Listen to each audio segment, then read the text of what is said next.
Hello বন্ধুরা, চলে এসেছি তোমাদের জন্য একটা ছোট্ট ফটো এফেক্ট নিয়ে। তোমরা স্ক্রিনে দেখতে পাচ্ছ বন্ধুরা, এই সেই ফটো এফেক্টটি। অ্যাকচুয়ালি ফটো এফেক্টটির নাম হচ্ছে ওয়েভ।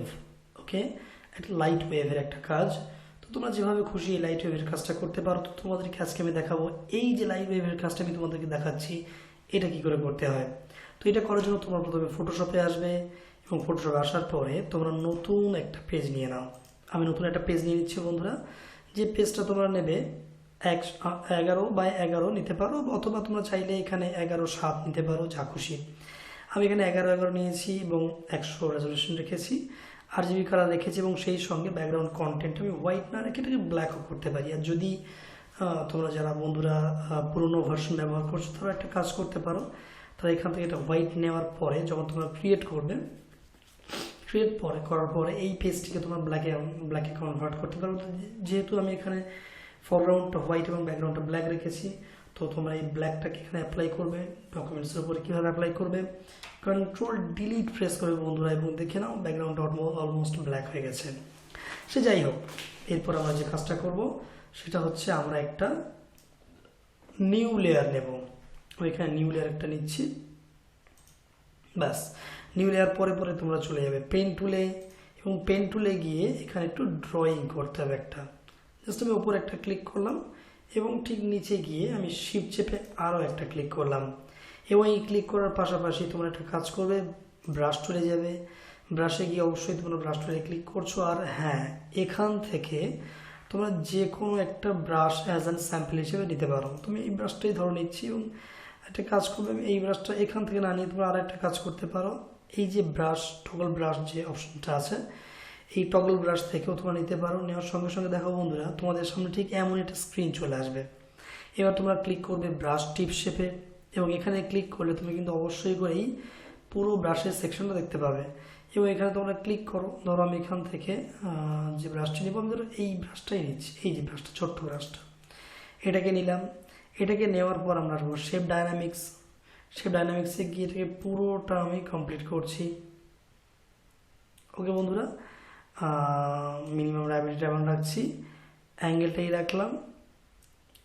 স্ক্যাটারিংয়ে যাচ্ছি, গিয়ে স্ক্যাটারটা মিনিমাম রাখলাম এবং কাউন্টটাকেও আমরা বেশ পরিমাণ করে দিলাম, বেশ পরিমাণ কাউন্ট রাখলাম।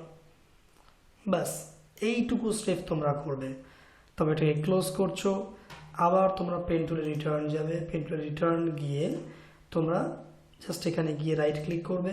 আর হ্যাঁ বন্ধুরা, অবশ্যই করে একটা কথা তোমার মাথায় রেখো, তোমরা কিন্তু এই যে ফরগ্রাউন্ড কালারটা কিন্তু অবশ্যই করে হোয়াইট রেখো। হ্যাঁ, তো এটা হয়ে যাওয়ার পর তোমরা চলে আসবে স্ট্রোক পাথে, রাইট ক্লিক করে আসছো স্ট্রোক পাথ, ক্লিক করো। ক্লিক করার পর এখানে তো অনেক অপশন থাকতে পারে, তো তোমরা এখান থেকে কী করবে, ব্রাশটাকে সিলেক্ট করবে এবং সিমুলের প্রেশারটাকে চেক করবে। করার পর ওকে প্রেস করবে বন্ধুরা, এবং দেখে না যখন তোমরা ওকে প্রেস করছো সঙ্গে সঙ্গে তোমাদের সামনে ঠিক এই রকমটা চলে আসবে। তো এটা আসার পরে তোমরা একটা কাজ করবে বন্ধুরা, তোমরা এই যে পাথটা তৈরি হয়ে গেছে, এই পাথটাই কিন্তু আমরা ডিলিট পাথ করব। তার জন্য কি করব, আমরা আসবো রাইট ক্লিক করলাম, করে দেব ডিলিট পাথ। এরপরে আমরা যাব ফিল্টার, ফিল্টার থেকে আসব স্টাইলাইজ, স্টাইলাইজ থেকে আসবো উইন্ড, এবং উইন্ডে গিয়ে আমরা এখানে দেখে রয়েছে মেথড আছে উইন্ড, ডাইরেকশন আছে ফ্রম দ্য রাইট অথবা লেফট, আমরা যে কোনো একটা নেব এখান থেকে। ওকে প্রেস করছি। দেখো বন্ধুরা, এখানে একটা কেমন পার্টিকেলস টাইপের বেরিয়ে এসছে, ব্রেসেলস টাইপের বেরিয়ে এসছে। সেই ব্রেসেলসটাকে যদি তোমাদের মনে হয় যে তোমরা আরও লম্বা করবে ব্রেসেলসটাকে, তাহলে তোমরা একটা কাজ করবে, তোমরা ফিল্টারে যাবে এবং এখান থেকে তোমরা প্রথম যে অপশনটা পাচ্ছ, যেটা তোমরা ব্যবহার করেছো তারই অংশ এখানে থাকবে, তোমরা ক্লিক করো, ব্রেসেলসটা আরও বাড়বে। আর যদি শর্টকাট অ্যাপ্লাই করতে চাও তাহলে প্রেস করবে কন্ট্রোল অল্ট এবং সেই সঙ্গে প্রেস করবে এফ। তা দেখো বন্ধুরা, এই ব্রেসেলসগুলো আরও বড় হয়ে গেছে, এবং বড় হয়ে যাওয়ার সঙ্গে সঙ্গে তোমরা একটা কাজ করবে, আমি এত বড় রাখছি না, তোমরা একটা কাজ করবে, এটাকে পিক টুলে ক্লিক করছো বা মুভ টুলে, নেক্সট কন্ট্রোল টি প্রেস করবে। কন্ট্রোল টি প্রেস করলে যখন ট্রান্সফর্ম চলে আসছে, এটাকে ঘুরিয়ে নাও, ঘুরিয়ে ফেললাম এবং এই অংশটা আমরা বেশ, এটা আমি বেশ টেনে দিলাম। ব্যাস, টেনে ফেললাম। এবার একটা কাজ করবে বন্ধুরা, তোমরা চলে যাবে আবার একটা নিউ লেয়ার নিচ্ছ, নেওয়ার পর তোমরা আসবে গ্রেডিয়েন্ট টুলে এবং গ্রেডিয়েন্টে ক্লিক করবার পরে তোমরা এই ড্রপ ডাউন থেকে একটু নিচের দিকে নামবে, এখানে লিজেসি গ্রেডিয়েন্ট আছে। যারা ওল্ড ভার্সন ব্যবহার করছো তাদের ক্ষেত্রে কিন্তু এই অপশনটা দরকার নেই, ডাইরেক্টলি সামনেই পেয়ে যাবে, স্পেকট্রাম বলে পেয়ে যাবে তোমরা। অথবা যারা নতুন ভার্সন ব্যবহার করছো তাদের ক্ষেত্রে বলে দিচ্ছি, এই লিজেসি গ্রেডিয়েন্টটা যদি না থাকে বাই সাপোজ, তো কীভাবে তোমরা নেবে, তোমরা আসবে উইন্ডো থেকে এই যে গ্রেডিয়েন্টটাকে তোমরা অন রাখবে। যখনই অন করবে তোমাদের সামনে ঠিক এমন প্যালেট চলে আসবে। তারপরে তোমরা আসবে এই যে অপশনসটি আছে, এখানে গিয়ে তোমরা ক্লিক করবে এবং এখান থেকে নিচের দিকে দেখো লিজেসি গ্রেডিয়েন্টে ক্লিক করলেই কিন্তু এই গ্রেডিয়েন্টটা চলে আসবে। এবং তোমরা পরে এখান থেকে গিয়ে লিজেসি গ্রেডিয়েন্টে তোমরা যদি ঢোকো তাহলে একদম নিচের দিকে পাচ্ছ স্পেকট্রাম।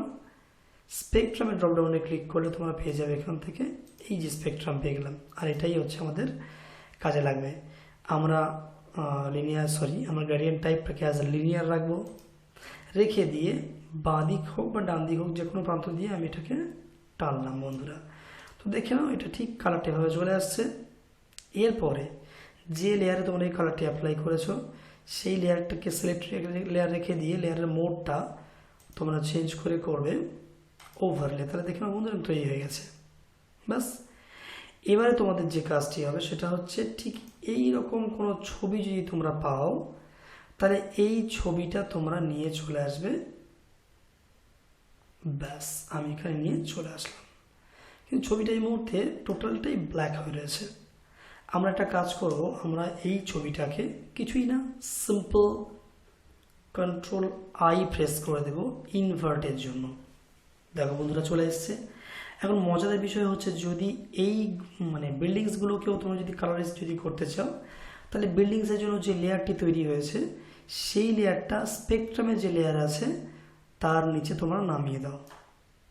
দেখো বন্ধুরা ওই স্পেকট্রামের যে কালারটা সেটা কিন্তু অলমোস্ট এখানে চলে এসেছে এবং লুকিং মোর গর্জিয়াস লাগছে, তাই না? দেখো বন্ধুরা আমি আগে যে কাজটি করেছি সেই কাজটি এমনটা লাগছে, ব্রিজেলসগুলো আরও খুব সুন্দর লাগছে। আর সেকেন্ড বারের কাজটি কিন্তু ব্রিজেলসটা খুব বিশেষ ভালো লাগছে না। তবে তোমরা ট্রাই করো বন্ধুরা, আমি আশা করছি তোমরা ট্রাই করলে অবশ্যই ভালো হবে। এবং একবার যদি না হয় বেশ কয়েকবার তোমরা ট্রাই করো, অবশ্যই ভালো হবে। আর যদি তোমরা ভালোভাবে এই কাজটি করতে পারো তাহলে অবশ্যই করে কমেন্ট করে আমাকে জানাবে। আর ছবি আকারে আমাকে পিকচার কমেন্ট করতেও বলো না। ওকে বন্ধুরা, তো আশা করি ভিডিওটি তোমাদের ভালো লেগেছে। এই টিউটোরিয়ালটি যদি ভালো লেগে থাকে অবশ্যই করে লাইক কমেন্ট শেয়ার করো আর চ্যানেলটিকে সাবস্ক্রাইব করতে ভুলো না। ওকে বন্ধুরা, তো আজকের মতো বিদায় জানাচ্ছি আর কথা দিচ্ছি আগামী পরবর্তী স্টেপে আরও কোনো এরকম একটা সুন্দর এফেক্ট নিয়ে তোমাদের সামনে হাজির হতে। তো আজকের মতো বিদায় জানাচ্ছি তোমাদের কাছ থেকে। সবাই ভালো থেকো। ওকে, বাই, টাটা।